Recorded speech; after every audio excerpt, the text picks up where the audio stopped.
Hello guys, मैं हूं Amit sir और कैप राउंड 3 के बारे में पूरा डिटेल में बताने आया हूं। ओके, और लास्ट में मैं थोड़ा सा सिलेबस के बारे में भी बताने वाला हूं। ओके, तो जो स्टूडेंट ऑलरेडी एडमिशन हो चुके हैं वो फॉरवर्ड करके थोड़ा सा लास्ट में देख सकते हैं, लास्ट का 2 मिनट। ओके, बाकी स्टूडेंट जो कैप राउंड 3 में पार्टिसिपेट करने वाले हैं वो यहाँ पर जो है फोकस करें। सो यहाँ पर चलिए देखते हैं इंपॉर्टेंट डेट्स पे। ओके, इंपॉर्टेंट डेट्स पे गए, कैप राउंड 3 के डेट्स पे जाएंगे डायरेक्टली।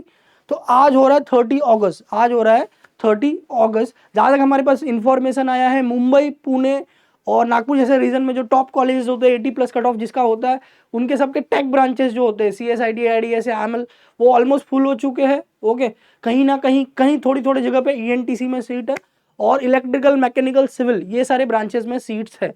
ओके, कैप राउंड 3 के लिए। ओके, तो डेट्स पहले देख लेते हैं। डेट से आपका बहुत सिंपल है, कल 31 अगस्त से लेकर 2 सितंबर के बीच में आपको कॉलेज लिस्ट जो है वो ओपन करना है। उसमें आप एडिट भी कर सकते हो और एडिट करने के बाद आप कुछ डालना, ऐड करना है कुछ नया, तो वो भी ऐड कर सकते हैं, कोई भी कॉलेज, कोई भी ब्रांच, किसी भी लोकेशन का।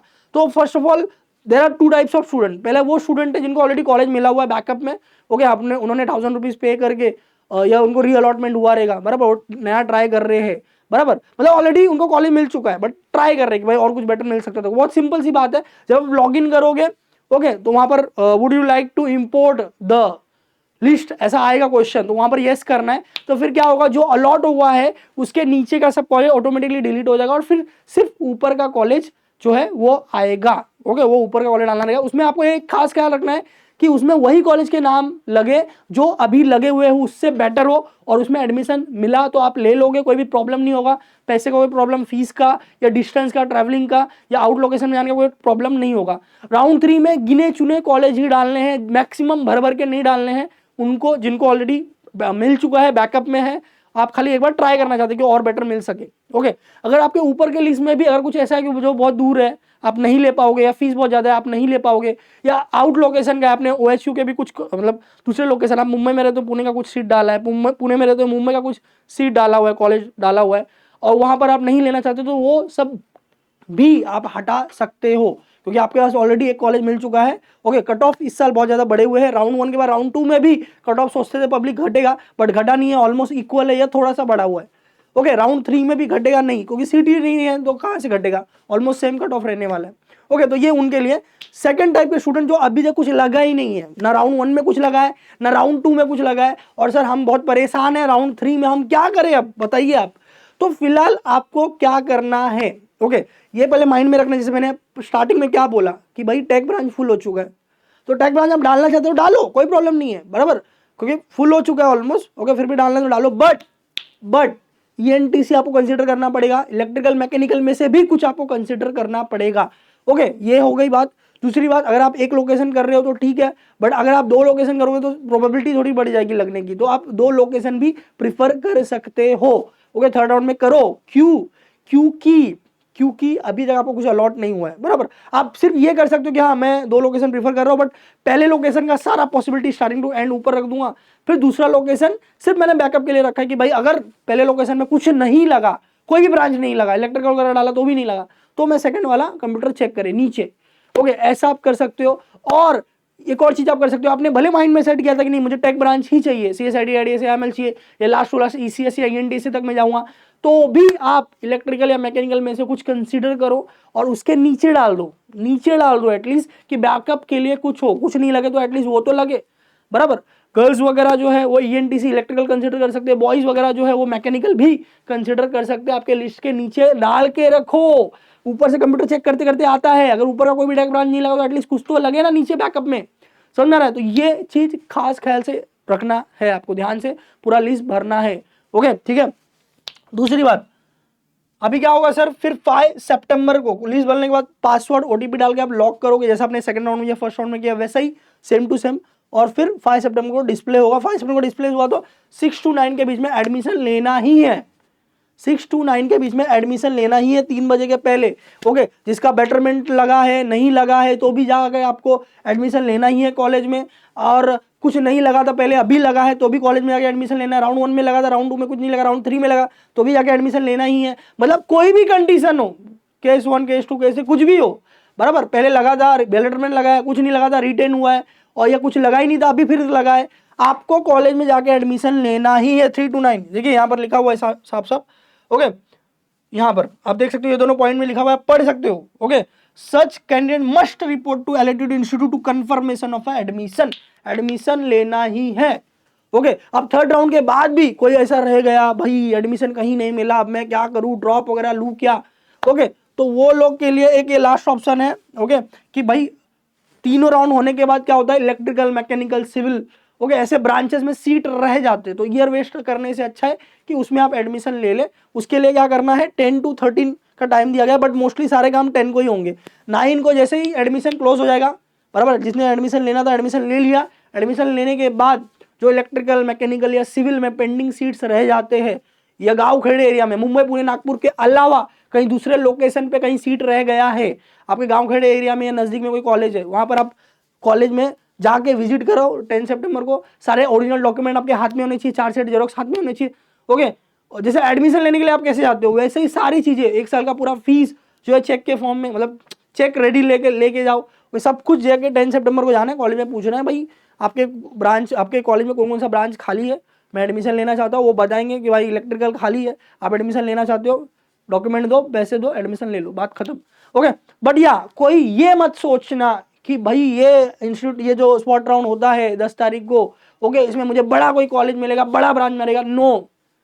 ओके, ये सारी चीजें जो है, जो भी आपको बताया जा रहा है, ओके, ऐसा होता है, ऐसा इस साल नहीं होगा। 99 के ऊपर बहुत सारे कॉलेज स्टूडेंट्स हैं, 90 के ऊपर बहुत सारे स्टूडेंट्स हैं, टेक ब्रांच की सब सीट फुल हो चुके हैं, खाली रहेगा भी तो इलेक्ट्रिकल, मैकेनिकल, सिविल, यही ब्रांच मिलेगा, ये मैं पहले बता देता हूँ। और थर्ड राउंड में जो भी, जिसको भी जो लगे, एडमिशन लेके सेटल हो जाओ, इंजीनियरिंग में अच्छे से पढ़ाई करो, रेज्यूमे स्ट्रांग करो, ओके, अच्छे अच्छे कोडिंग प्रोग्रामिंग के कोर्सेज करो, डेफिनेटली आपको बहुत अच्छा प्लेसमेंट मिलेगा। ओके, इसके अलावा ओके, कॉलेजेस को 6 से 9 तक जो भी एडमिशन हुआ उसका रिपोर्ट कॉलेज वालों को भेजना है सिटी सेल के अंदर। ओके, कि भाई इतने लोगों ने एडमिशन वगैरह लिया है। ओके, और हाँ, यहाँ पर कोई भी एडमिशन लेते हैं 10 सितंबर को, तो कोई कास्ट, कोई बेनिफिट, कोई ईबीसी कुछ भी अप्लाई नहीं होता है, लोन भी, एजुकेशन लोन भी अप्लाई नहीं होता है। Okay, as a open admission होगा, पूरा 1 साल का फीस भरना पड़ेगा। बहुत सारे कॉलेज डोनेशन भी डिमांड करते हैं, वो भी देना पड़ेगा। ओके, सारी चीजें मैं अपफ्रंटली बता रहा हूँ, जो ग्राउंड लेवल रियलिटी है वो मैं आपको बता रहा हूँ। ओके, बाकी लोग बड़ा चल के बहुत कुछ बात आपको बताएंगे, बट ग्राउंड लेवल में क्या होता है मैं बताता हूँ, क्योंकि उनको मालूम है आपको नीड है, आपको कहीं पर एडमिशन नहीं मिला, आप जो मैं जो बोलूंगा आप पैसा दोगे ही दोगे, नहीं तो ईयर गैप हो जाएगा, बराबर। तो डोनेशन भी डिमांड करते हैं और आपको देना भी पड़ता है। ओके, ऐसा हो जाता है, इसीलिए थर्ड राउंड तक जो मिले एडमिशन लेके सेटल हो जाना है। ओके, ख्याली पुलाव जो पब्लिक मार्केट में बना रही है उसके ऊपर बिलीव मत करो, उसका कोई रियलिटी नहीं है। ओके, क्योंकि थर्ड राउंड तक गवर्नमेंट सब मॉनिटर करती है, उसके बाद क्या हो रहा है, क्या हो रहा है, कैसे हो रहा है, वो कॉलेज, गवर्नमेंट को कोई लेना देना नहीं है। ओके, वो कॉलेज वाले देखते हैं पूरा। हाँ, तो मेन है, हाँ, तो ये सारी चीजें हो गई। और हाँ, कॉलेज कब स्टार्ट होगा इसकी बात हुई, और ये सिलेबस की, तो कॉलेज जो है मोस्ट ऑफ मुंबई के सारे कॉलेज 2 से 3 सितंबर को चालू हो रहे हैं। आपने एडमिशन ले लिया है या लेने वाले हो, आपको अलॉटमेंट लिस्ट में एक कोऑर्डिनेटर का नंबर मिलता है, उनसे आप कांटेक्ट करके पूछ सकते हो कि भाई कॉलेज कब स्टार्ट हो रहा है। ओके, उसके अलावा जो है पुणे के कुछ लोकेशन थोड़े लेट चालू कर रहे हैं थर्ड राउंड के बाद, मोस्टली सारे फर्स्ट राउंड के पहले अभी चालू कर रहे, 3, 4, 5 तारीख से चालू हो रहा है। रहा सिलेबस के बाद एनईपी अप्लाई हुआ है इस साल। ओके, एनईपी अप्लाई होने की वजह से पुणे, मुंबई, नागपुर, ये 3 लोकेशन के सिलेबस में चेंजेस हुआ है। हमने, हमारी टीम ने जो रिसर्च किया उसके हिसाब से मुंबई, पुणे, नागपुर के सिलेबस में चेंज हुआ है। Shivaji university as it is है सिलेबस उनका, BATU university as it is है, बाटू का लास्ट ईयर ही चेंज हुआ था, तो उसकी वजह से उनका सिलेबस एज इट इज है। शिवाजी का भी 2 साल 3 साल पहले चेंज हुआ, तो उनका भी सिलेबस एज इट इज रहने वाला है। बाकी जो भी आपके कॉलेज में आप इंक्वायरी कर सकते हो, सिलेबस में एकदम शॉर्ट एंड स्वीट में बताऊंगा, ज्यादा नहीं बताऊंगा। एनईपी अप्लाई हो चुका है, नया पैटर्न है, बस ये बताना है। और क्या सब्जेक्ट है, सब्जेक्ट आपको मैथ्स होता है पुणे में, पुणे का मैं बता रहा हूँ, पुणे यूनिवर्सिटी में जो भी कॉलेजेस है, मैथ्स 1 होने वाला है। ओके, फिजिक्स केमिस्ट्री 2 रहता है। अगर आप सेम 1 में आपका कॉलेज फिजिक्स देगा तो सेम 2 में केमिस्ट्री रहेगा। अगर सेम 1 में आपके कॉलेज केमिस्ट्री देता है तो सेम 2 में फिजिक्स रहेगा। यहाँ पर BEE करके सब्जेक्ट होता है, उसमें इलेक्ट्रॉनिक्स इंजीनियरिंग होता है, इलेक्ट्रिकल इंजीनियरिंग होता है। फर्स्ट सेम में अगर इलेक्ट्रॉनिक्स इंजीनियरिंग है तो सेकंड में इलेक्ट्रिकल इंजीनियरिंग आएगा, और अगर फर्स्ट सेम में इलेक्ट्रिकल है तो सेकंड में इलेक्ट्रॉनिक्स आएगा। इंजीनियरिंग, ग्राफिक्स, इंजीनियरिंग, मैकेनिक्स एक सेम 1 में रहेगा, एक सेम 2 में रहेगा। अगर ग्राफिक्स मैकेनिक्स सेम 1 में रहेगा मोस्टली, तो जाके ग्राफिक आप सेम 2 में पढ़ सकते हो, या वाइस वर्सा भी हो सकता है। Fundamental of programming languages same 1 में है, ये मतलब सी प्रोग्रामिंग। इसका मतलब क्या है, सी प्रोग्रामिंग आपको आ रहा है। ओके, सब्जेक्ट का नाम अलग है बट सब्जेक्ट है सी प्रोग्रामिंग। होप सो आपको क्लियरली विजिबल होगा, सी प्रोग्रामिंग है। ओके, तो ये 4 से 5 सब्जेक्ट ओके, पर मॉड्यूल में होता है, किसी किसी में 6 सब्जेक्ट भी होते हैं। छठा सब्जेक्ट होता है वर्कशॉप। क्या है ये? वर्कशॉप। ये प्रैक्टिकल होता है। ओके, प्रोफेशनल कम्युनिकेशन स्किल, ये भी प्रैक्टिकल ही होता है, वो भी कॉलेज में वाला पढ़ाया जाएगा। ये सब भी, ये तीनों प्रैक्टिकल में आ जाएंगे। रिटर्न पेपर आपके यहाँ पर 5 होने वाले हैं। ओके, 5 में से ऑलमोस्ट मैकेनिक्स हमारे पास है, मैथ्स हमारे पास है और सी प्रोग्रामिंग हमारे पास है दिनेश सर इंजीनियरिंग ऐप पर। इफ यू वांट, लाइक आपके ऊपर डिपेंड है, क्योंकि क्या होता है देखो, इंजीनियरिंग में आपको सेल्फ डिपेंडेंट पढ़ना पड़ता है, खुद पढ़ाई करनी रहती है, खुद सब कुछ करना रहता है, खुद के नोट्स खुद बनाने पड़ते हैं। यहाँ पर कोई टेक्स्ट बुक भी नहीं होता है, ये टॉपिक ये रेफरेंस बुक से, ये टॉपिक ये रेफरेंस बुक से, ऐसा कॉलेज वाले आपको बताएंगे। रेफरेंस बुक का नाम भी दिया रहता है सिलेबस के अंदर। मैं सिलेबस का आपको ये दे दूंगा PDF ड्राइव लिंक में। ओके, तो आप वो देख सकते हो। और हाँ, ये सेम 2 है। सेम 2 में भी वैसा होगा जैसे मैंने बोला, मैथ्स 1 का मैथ्स 2 हो जाएगा। ये तो जैसे मैंने बोला, अगर सेम 1 में एक रहेगा तो सेम 2 में एक रहेगा, सेम 1 में एक रहेगा, सेम 2 में एक रहेगा। इसमें भी सेम, यहाँ पर प्रॉब्लम सॉल्विंग, प्रोग्रामिंग सॉल्विंग, ये पाइथन प्रोग्रामिंग आ जाएगा सेम 2 में। और ये अगेन ये 3 जो है, ये अपने कौन से वाले सब्जेक्ट है? प्रैक्टिकल वाले सब्जेक्ट है, ओरल खाली इसका होता है। ओके, तो ये हो गया पुणे। मुंबई का अपग्रेडेड लेते देखिए, NEP अप्लाई हो चुका है। ओके, तो पुणे का, मुंबई का भी देख रहे हैं, पुणे का देख लिया, मुंबई का। ये मुंबई का है। मैथ्स 1 रहेगा, वही रहता है ऑलमोस्ट सारे जो यूनिवर्सिटीज सब में वैसा ही होता है। फिजिक्स केमिस्ट्री मैथ्स रहेगा। आप बोलेंगे सर फिजिक्स केमिस्ट्री कब तक रहेगा? सर सिर्फ फर्स्ट ईयर में रहेगा। मैथ्स आपको सेकंड ईयर में भी रहता है, फिजिक्स केमिस्ट्री सिर्फ फर्स्ट ईयर में रहता है। ओके, दोनों सेम में। तो मैथ्स 1 यहाँ पर हो गया, फिजिक्स हो गया, केमिस्ट्री हो गया, मैकेनिक्स हो गया, BEE हो गया। ओके, और फिर इसके लैब हो गए, लैब मतलब ओरल। ओके, फिर यहाँ पर प्रोफेशनल कम्युनिकेशन, ये प्रैक्टिकल सब्जेक्ट है, ये प्रैक्टिकल सब्जेक्ट है।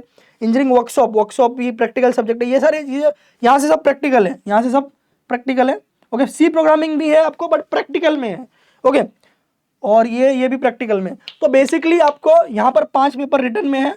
ओके, और सी प्रोग्रामिंग एक प्रैक्टिकल में बहुत इंपॉर्टेंट है। ओके, क्योंकि यहाँ पर देखिए इसका ग्रेडिंग सिस्टम है, क्रेडिट है, तो मोस्ट इंपॉर्टेंट हो जाता है। तो इसमें से भी हमारे पास मैथ्स अवेलेबल है। ओके, फिर मैकेनिक्स अवेलेबल है और सी प्रोग्रामिंग अवेलेबल है। ओके, बाकी सब्जेक्ट आप कॉलेज से भी पढ़ सकते हैं। और केमिस्ट्री जो भी यूनिवर्सिटी का आ रहा है, वो ऑल अबाउट केमिस्ट्री जो ऐप है उसके ऊपर मिल जाएगा, सोबिन सर का। हमारा जो है दिनेश सर इंजीनियरिंग ऐप है, या www.dineshsir.in, ये वेबसाइट है। लैपटॉप, PC और आपका मोबाइल हर जगह पे यूज आप कर सकते हो। तो ये मैंने डिस्कस किया मुंबई का सेम 1। सेम 2 में भी वैसा ही होगा, ये सेम 1 का ही दिख रहा है, बट सेम 2 का भी वैसा ही रहेगा। एक मिनट, सेम 2 का दूसरा फाइल है, उसमें क्या हो जाएगा? मैथ्स 2 हो जाएगा, फिजिक्स 2, केमिस्ट्री 2 हो जाएगा, मैकेनिक्स के जगह पे ग्राफिक्स आ जाएगा, BEE के जगह पे कोई और सब्जेक्ट आएगा, कोई और लैंग्वेज आएगा। ओके, तो इस तरह से सेम 2 का है। सेम 2 का मैं बाद में अलग से भी बता दूंगा आपको। ये नागपुर का सेम 1 है। ओके, अगेन मैथ्स 1, फिजिक्स आ गया, इंजीनियरिंग एनवायरनमेंट आ गया, कम्युनिकेशन स्किल आ गया। ये दोनों जो दिख रहे नाम से आपको मालूम पड़ रहा है इजी सब्जेक्ट है, वो कॉलेज में ही हो जाएगा। इंजीनियरिंग ग्राफिक्स, बेसिक्स ऑफ ये, और ये सब प्रैक्टिकल सब्जेक्ट है। इसमें कम्युनिकेशन स्किल आ गया, ग्राफिक्स आ गया। ये सेम 1 है। सेम 2 में जैसे मैंने बोला, ये सबका 2 हो जाएगा। फिजिक्स से जब केमिस्ट्री आ जाएगा, मैथ्स 1, मैथ्स 2 हो जाएगा। ओके, ग्राफिक्स के मैकेनिक्स आ जाएगा। इस तरह से चेंजेस होंगे। इसमें भी हमारे पास नागपुर यूनिवर्सिटी का मैथ्स अवेलेबल है। ओके, मैथ्स अगर आप लेना चाहें तो ले सकते हैं। ओके, तो ये हो गया मुंबई, पुणे, नागपुर, तीनों हमने कवर कर लिया। ये हमारा www.dineshsir.in वेबसाइट है। यहाँ पर ऑल कोर्सेज में आप जाएंगे, पॉपुलर कोर्सेज, नीचे ऑल कोर्सेज में भी आपको जो भी चाहिए वो मिल जाएगा। Sem 1 Pune C programming, sem 1 Pune Mumbai C programming, engineering mechanics जैसा मैंने बोला 1 में रहेगा या तो 2 में रहेगा। ओके, फिर यहाँ पर मुंबई सेम 1 मैकेनिक्स, सेम 3 का भी कोर्सेज है हमारे पास, सेकंड ईयर का भी प्रोवाइड करते हैं हम लोग। नागपुर का सेम 1, बाटू का सेम 1, पुणे का सेम 1 मैथ्स, ये सब मैथ्स वाला है, और ये मुंबई का सेम 1 मैथ्स। ओके, तो और इसके अलावा कुछ नहीं मिल रहा है आपको, मोस्टली हम प्रोवाइड करते हैं, शिवाजी भी प्रोवाइड करते हैं। ओके, जो आप हमारे हेल्पलाइन पे व्हाट्सअप मैसेज कर सकते हैं, हम वो भी लाने की जरूरत कोशिश करेंगे। आपका ऑटोनोमस कॉलेज है, उसका भी आप सिलेबस हमें भेज सकते हैं, हम उसको भी लाने की कोशिश करेंगे। ओके, तो बेसिकली हाँ, और दिनेश सर इंजीनियरिंग ऐप है, ये अलग ऐप है। पहले आप दिनेश सर ऐप आपको मालूम था, दिनेश सर इंजीनियरिंग ऐप आप इंस्टॉल कर सकते हो, या तो वेबसाइट जैसे मैंने बताया www.dineshsir.in पे आप कर सकते हो। तो ऑलमोस्ट सारी चीज़ें कवर अप कर ली मैंने। मेन चीज़ तो मुझे यही बताना था कि भाई थर्ड राउंड में कोई गड़बड़ मत करना, और जिसको कुछ नहीं लगा है वो इलेक्ट्रिकल या मैकेनिकल को कंसिडर करे एडमिशन्स के लिए। ओके, तो ये डेट्स कहीं ना कहीं आपको मोस्ट इंपॉर्टेंट है, भूलना नहीं है। ओके, तो फिर और कोई डाउट वगैरह है तो हेल्पलाइन पे कांटेक्ट करें। ओके, मिलते हैं अगले वीडियो में। All the best guys, all the best.